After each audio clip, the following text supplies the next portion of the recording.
असे अनेक प्रकार तिथे घडलेत। घडलेल्या प्रकाराची असणारी माहिती मॅनेजमेंटला आणि टीचरला आहे। आरोपी ते ओपन करणार होता का?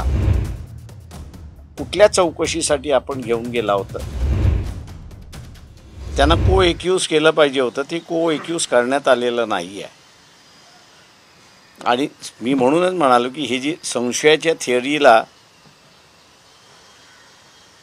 वाव मिळाला याचं कारण हे आहे का की असे अनेक प्रकार तिथे घडलेत आणि घडलेल्या प्रकाराची असणारी माहिती मॅनेजमेंटला आणि टीचरला आहे आणि आरोपी ते ओपन करणार होता का,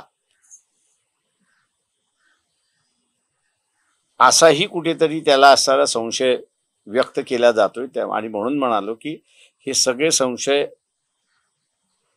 वॉश ऑफ करायचे असतील तर शासनाने मेडिकल रिपोर्ट एका बाजूला आणि दुसऱ्या बाजूला कुठल्या चौकशीसाठी आपण घेऊन गेला होता, संध्याकाळी घेऊन चाललेला आहात, याचा असणारा खुलासा केला। प्रश्न असा आहे त्याच्यामध्ये की तो आरोपी आहे, त्याच्यावरचा गुन्हा अजून सिद्ध झालेला नाही। तेव्हा या देशामध्ये ज्याला सुप्रीम कोर्टाने फार चांगल्या रीतीने असं म्हटलेलं आहे की ड्यू प्रोसेस ऑफ लॉ, तेव्हा ड्यू प्रोसेस ऑफ लॉ तुम्ही का फॉलो केली नाही?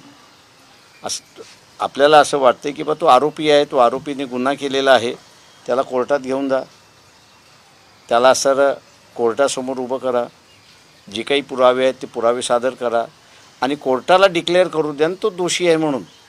आणि मग दोषी असून जे कोर्ट त्याला शिक्षा देईल ती सर्वसामान्य जनतेला मान्य असते। हे जे एक्स्ट्रा ज्युडिशियल पॉवर्स वापरल्या जातात आहेत,